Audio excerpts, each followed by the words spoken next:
अस्सलाम वालेकुम नाज़रीन, मैं हूं अब्दुल वहीद और आप देख रहे हैं वही स्टूडियो।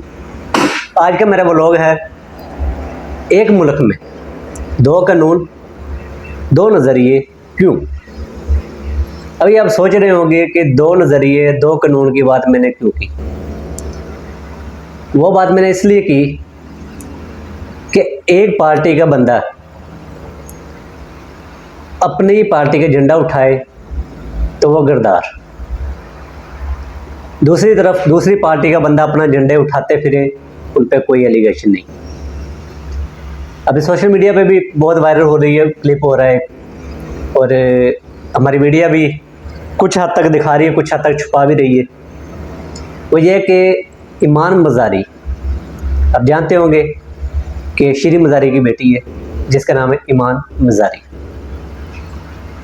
वो मंजूर पश्तीन के जलसे में जाती है, इस्लामाबाद में जलसा हुआ उसका, वो जलसे में जाती है, आर्मी को गालियाँ देती है और गद्दार वतन कहती है, किसे? पाकिस्तान की आर्मी को। तो उस पर FIR होती है। उस FIR के दौरान अली वज़ीर को भी उठा लिया जाता है और साथ में ईमान मज़ारी को भी, लेकिन 24 घंटे को अंदर अंदर उन्हें छोड़ भी दिया जाता है। और अली वज़ीर, मंजूर पश्तीन दोनों एंटी आर्मी को गालियाँ देते हैं। ठीक है, गालियाँ वो देते हैं, वो आप उनकी एक अपनी ही राय है कि वो कहते हैं कि हमारे साथ जुल्म हुआ है, जो भी करवाया आर्मी ने करवाया, वो उनकी एक अपनी राय है, जिस राय पे वो आर्मी को गाली देते हैं। ये है एक अलग बात। अब आते हैं दूसरी बात पर कि वो अपना झंडा उठा के आए, आर्मी को गालियाँ दी और जलसा भी इस्लामाबाद में किया और उन्हें प्रोटोकॉल मिला, सिक्योरिटी मिली, लेकिन उनके खिलाफ कोई ऐसा कानूनी कार्रवाई नहीं की गई जो होनी चाहिए थी आर्मी को गाली देने पर। और दूसरी तरफ आते हैं PTI, जो पाकिस्तान की एक मकबूल सियासी जमात है, इसके चेयरमैन अभी भी जेल में है और कुछ वर्कर भी जेल में है। तो अगर औरतों की बात की जाए, सिर्फ लड़कियों की, तो लड़कियों में मैं एक बात करूंगा कि शीरी मज़ारी की बेटी उस वक्त अपनी मां को रोक रही थी जब उसकी मां PTI में थी। जब वो विक्टी का निशान बनाने की कोशिश कर रही थी तो ईमान मज़ारी ने उन्हें रोका और विक्टी का निशान बनाने से भी मना किया कि हम आर्मी के खिलाफ बात नहीं करेंगे, और उन्होंने की भी नहीं। खैर, फिर वो हुआ गया, वो गई मंजूर पश्तीन की जमात में, वहाँ पे ओपनली स्पीकर पे आर्मी को गालियाँ दे रही है, जो सोशल मीडिया पे काफ़ी वायरल हुआ है। आर्मी को गालियाँ दी, फिर भी उस पर कोई एक्शन नहीं हुआ। अगर हुआ भी तो वो मामूली सा एक्शन हुआ और 24 घंटों के अंदर अंदर उसे जमानत मिल गई। और अब आते हैं दूसरी तरफ, जो कि मेन मेरा पॉइंट है, सनम जवेद। सनम जवेद सोशल वर्कर है और PTI की कंपेन करती है, सोशल मीडिया पे एक्टिविटीज़ है। तो उसने तो आर्मी को गाली नहीं दी, ना ही आर्मी के खिलाफ कोई ऐसी बात की, और ना ही 9 मई का जो सानिया हुआ, जो PTI के नाम लिखा जाता है, उसमें वो शामिल थी। दूर दूर तक कहीं पर भी उसका नामो निशान वहाँ पे नहीं था। लेकिन उस लड़की को पकड़ा गया है, 9 मई के फौरन वाक़े के फौरन बाद पकड़ा गया है, अभी तक उसे रिहाई नहीं मिली। क्यों? सवाल है कि एक लड़की आर्मी को गालियाँ देती है, उसे 24 घंटों के अंदर रिलीफ मिल जाता है, छोड़ दिया जाता है, वो वापस जाती है स्टेज पे, फिर से गालियाँ देती है, फिर से वही काम करती है। और दूसरी तरफ वो लड़की जिसने किसी को कुछ भी नहीं कहा, सिर्फ मरीम नवाज के बारे में वो बातें करती रहती थी कि मरीम नवाज ये है, मरीम नवाज वो है, ये हो गया, वो कर दिया मरीम नवाज ने। तो वो औरत, वो लड़की अभी भी जेल में है। तो सवाल ये है जो अवाम पूछना चाहती है, जो आम पाकिस्तानी पूछना चाहते हैं कि एक बंदे को छोड़ दिया गया, दूसरा अभी भी जेल में, तो पाकिस्तान में दो कानून क्यों? अगर ऐसी बात है कि आर्मी के खिलाफ बात करने वाला, गाली देने वाले को सज़ा है, उसे गिरदार वतन कहा गया, उस पर एलिगेशन लगे, उसे हिरासत में रखा गया, उस पर तशद्दुद किया गया, ना जाने क्या क्या किया गया। तो दूसरी तरफ उसी आर्मी के बारे में गलत बातें करने वाले को आज़ाद क्यों छोड़ा? सवाल है। अभी मंजूर पश्तीन अपनी पार्टी का चेयरमैन है, वो आर्मी को गाली देता है। अली वज़ीर उसका साथी है, आर्मी को गाली देते हैं, उन पर कोई भी एक्शन नज़र नहीं आ रहा। और दूसरी तरफ इमरान खान, जिसने आर्मी को गाली नहीं दी, फ़र्द वाहिद से बात की है, फ़र्द वाहिद को उसने जो भी कहा सो कहा, जो कि अभी आर्मी का हिस्सा भी नहीं है। तो उस पर क्या हुआ? इमरान खान पे गिरदार वतन का टैग लगा, वो सज़ा में है, अभी भी जेल में, अटक जेल में। तो परेशानी की ये बात है कि मुल्क है, कानून दो क्यों? कहीं जैसा कि अवाम कहती है, अवाम के माइंड में है, अवाम के सवाल हैं, वो कहती है कि कहीं ये पीटीआई को क्रश करना तो नहीं चाहते, जो पीटीआई के खिलाफ इतना कुछ हो रहा है। और मंजूर पश्तीन खैबर पख्तूनख्वा से हमारे कबायली इलाकों की तर्जमानी करते हुए इस्लामाबाद आता है, वहाँ के लोगों की तर्जमानी करते हुए इस्लामाबाद आता है।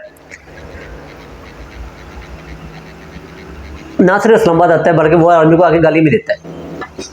तो उस पर कुछ भी नहीं। तो अगर इस तरह काम चलता रहा तो काम नहीं चलता, ना ही चलेगा। चीफ जस्टिस साहब आपको, चीफ ऑफ आर्मी स्टाफ जनाब आसम मुनीर साहब आपको, और बाकी कानून नाफिज करने वाले अदारों को सोचना चाहिए कि मुल्क एक, कानून एक अदारा, जिसे दो बंदों ने डैमेज करने की बात की, एक आज़ाद गुमे, दूसरा हवालात में क्यों? और अगर आप बात करते हो कि इमरान खान पर केस आर्मी को तनकीद करने का नहीं है, आर्मी पे तनकीद करने का केस इमरान खान पर नहीं है, अगर आप कहते हो, मान लेते, तो इमरान खान पे फिर कौन सा केस है?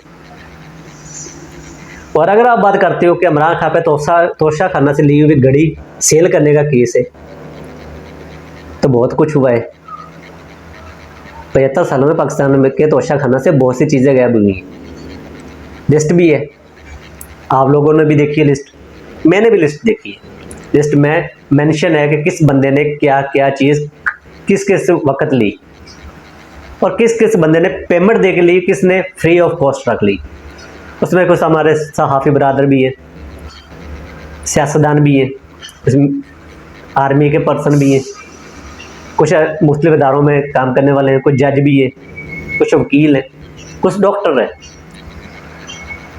जब सब ले रहे हैं तो इमरान खान पे अकेले पे तोशा खाना का केस क्यों? बाकियों को भी पकड़ा जाए, उन्हें भी उसी जेल में उसी तरह थर्ड क्लास ट्रीटमेंट दी जाए जिस तरह इमरान खान को मिल रही है। लेकिन ऐसा नहीं हुआ। 75 सालों में सिर्फ 2 बंदों के साथ ये काम हुआ है कि जेल में पकड़ा गया, जेल में डाला गया और थर्ड क्लास सहूलतें दी गई। पहला जुल्फ़िकार अली भुट्टो, नंबर 2 पे इमरान खान। बाकी इतने मकबूल सियासतदानों में से कोई ऐसा सियासतदान नहीं है। हाँ, आम जनरल पार्टी के लोग थे जिन्हें पकड़ा गया, जेल में डाला गया, काफ़ी साल तक जेल में रहे, और कुछ गैर मुल्की लोग हैं, वहाँ के लोग जो फेमस लोग थे उन्हें पकड़ा गया, जेल में डाला गया, उनके साथ इस तरह के वाक़यात हुए। लेकिन इमरान खान के दौर में तो नवाज शरीफ के साथ तो ऐसा नहीं हुआ, शहबाज शरीफ के साथ ऐसा नहीं हुआ, मरीम नवाज के साथ हत्ता के ऐसा नहीं हुआ। तो यहाँ पे क्यों? ये क्यों एक बहुत बड़ा सवाल है। इसका जवाब मिलेगा आखिर कब? कौन देगा इसका जवाब? इसकी असल वजह है क्या? क्यों पकड़ा एक ही काम पर एक बंदा हवालात में और दूसरा बंदा आज़ाद जलसा कर रहा है? तो इसके पीछे की हकीकत है क्या? कहीं यह तो नहीं कि कबायली इलाकों में से इमरान खान की मकबूलियत को कम करने के लिए ये नई पार्टी को प्रमोट किया जा रहा हो, जैसे कि हर बार होता है। एक सियासी पार्टी को गिराने के लिए दूसरी सियासी पार्टी तैयार कर दी जाती है ताकि वो उसके वोट बैंक को तोड़े। कि ऐसा कोई सीन तो नहीं। तो ये सारे सवाल हैं, अवाम भी पूछती है। हम लोग अगर कभी मार्केट में निकले एज ए सहाफ़ी, अवाम से कोई बात करें तो अवाम हमसे इस तरह के सवाल करती है कि अगर ये है तो ये क्यों, अगर ऐसा हुआ तो ऐसा क्यों। तो वही क्यों हम as a media person, as a YouTuber, मैं आपसे पूछता हूँ कि ऐसा क्यों। पिछले दिनों मैं एक प्रेस कॉन्फ्रेंस सुन रहा था, एक इंटरव्यू था अहमद मीर का। तो उस इंटरव्यू में अहमद मीर ने जो जो बातें की वो अगर सारी आपके सामने खोल के रखूँ तो उन बातों में उसने साफ कहा था कि कश्मीर बेचा है कमर जवेद बाजवा साहब ने, जो कि साबिक़ आर्मी चीफ है। तो उन्हें पकड़ा जाए, उनके कोर्ट मार्शल किया जाए और उन्हें सजा दी जाए। लेकिन मैं ऐसी बात नहीं करता, क्योंकि हर काम के पीछे एक हिकमत होती है, उस हिकमत के तहत वो काम किया जाता है, अदरवाइज वो काम नहीं होता। और अभी कल ही मेरी नज़र में एक वीडियो चली है, इंडियन आर्मी का अफसर है कोई, उसने एक वीडियो प्रोग्राम दिया है पाकिस्तानियों को कि फ़लस्तीन और कश्मीर के मसले पर पैसा लिया था पाक आर्मी। मैं इस बात की भी तस्दीक नहीं करता, क्योंकि आर्मी का एक अपना मेयार है, एक अपना काम है, वो करती है, करे। लेकिन सवाल बनता है कि अगर ये सच है तो ये हुआ क्यों। जैसे कि पहले मैंने कहा कि क्यों लफ्ज़ सबसे ख़तरनाक है। इस क्यों का जवाब पाकिस्तानी अवाम को चाहिए और आप दे सकते हो, क्योंकि आपके पास पावर है, आपके पास इख्तियार है। और मीडिया पे आके दे सकते हो। और आज मैं सोशल मीडिया देख रहा था तो वहाँ पे जो एक वीडियो आई थी हमारे ISPR के जनरल साहब की, तो उनसे एक मीडिया पर्सन सवाल करता है कि 9 मई का वाक़या दर हकीकत में है क्या, उसकी पस मंज़र है क्या। तो वो सवाल का जवाब नहीं मिलता। यहाँ पे किसी भी चौक में आप किसी एक आर्मी के ऑफिसर को, एक आर्मी फौजी को जिसने आर्मी की यूनिफॉर्म पहनी हो, खड़ा कर दे तो वहाँ पे गुजरने वाले हज़ारों बंदों की जुर्रत नहीं होगी कि उसके साथ पंगा लेके गुजरे। तो दूसरी तरफ कोर कमांडर का घर है, जिसे जिनाह हाउस कहा गया, ताकि जिनाह साहब तो यहाँ पे 1 घंटा भी नहीं रुके। परचेज़ करने के बाद यह पंजाब हुकूमत की तहवील में आ गया। पंजाब हुकूमत से 1 लाख समथिंग अमाउंट दे के ज़िया साहब ने परचेज कर लिया। ज़िया साहब ने दे दिया ये आर्मी के hand over, core commander of Punjab के हैंड ओवर। ठीक हो, तो वहाँ से कोर कमांडर लाहौर के पास आ गया। तो ये कोर कमांडरों के पास ही रहा, किसी और पर्सन को तो मिला नहीं। और इतनी बड़ी हस्ती, उसके घर की सिक्योरिटी के लिए कोई बंदा वहाँ पर मौजूद नहीं। क्यों? मैं अपने हर व्लॉग में यही सवाल करता हूँ कि आखिर क्यों। तो ये क्यों बहुत खतरनाक है। आपको इस क्यों का जवाब देना होगा। सवाल करना हमारा हक है, जवाब देना आपका हक है। As a Awam, as a सहाफ़ी, हमारा काम है सवाल करना। उसका जवाब तसल्ली बख्श, जो कि अवाम को और मीडिया को समझ में आए, आपका काम है देना। अरशद शरीफ पाकिस्तान से दुबई जाता है, दुबई से कीनिया। क्यों? कीनिया में शनाख्त के नाम पर उसकी गाड़ी पे फायर होता है, वो वहाँ पे शहीद हो जाता है। लेकिन पोस्टमार्टम में उसके जिस्म पर चाकू के वार के निशान और मार के निशान। क्यों? जबकि मीडिया ये कहती है कि वो गाड़ी में जा रहा था, गाड़ी नाके पे नहीं रोकेगी, तो उन्होंने फायर खोल दी है। और फायर खोलने की पैसे मंजर अरशद शरीफ वहाँ पे शहीद हो गया। क्यों? पहले तो इस बात का जवाब मिलना चाहिए कि पाकिस्तान में 2 कानून क्यों, 2 नज़रिए क्यों। दूसरी बात, अरशद शरीफ पाकिस्तान से गया क्यों? अगर वो गया दुबई गया तो दुबई से कीनिया क्यों? तो कीनिया में अगर वो गाड़ी ना रोकने पे उस पर फायर हुआ, वो मारा गया, वहाँ पे वह शहीद हुआ, तो उस पे के जिसम पे जख्मों के निशान क्यों? इस क्यों ये बहुत खतरनाक है। आपको इस क्यों का जवाब देना होगा।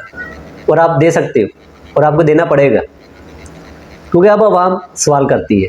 हम क्या करें, हमारी मजबूरी है। जब हम media as a media person आवाम में निकलते हैं तो आवाम हमसे यही सवाल करती है जो आज मैं आपसे कर रहा हूँ कि आखिर क्यों, ये कब तक चलेगा, ये ऐसा निज़ाम हमारे मुल्क में है क्यों। दूसरी तरफ इमरान रियाज की बात करें, अभी मैं अपने सहाफ़ियों की बात कर रहा हूँ, अपने सहाफ़ी बरादर की दोस्तों की बात कर रहा हूँ, भाइयों की बात कर रहा हूँ।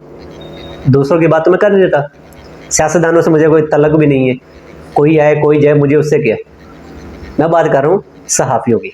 उसके बाद सियासत की थोड़ी बहुत बात करेंगे तो इंशाल्लाह टेंशन मुझे इस बात की नहीं है कि मैं सवाल करता हूँ और सवाल करता रहूँगा, और मेरा हक़ है, मेरा राइट है, मैं सवाल करूँ और मैं आपसे सवाल का जवाब भी मांगता हूँ।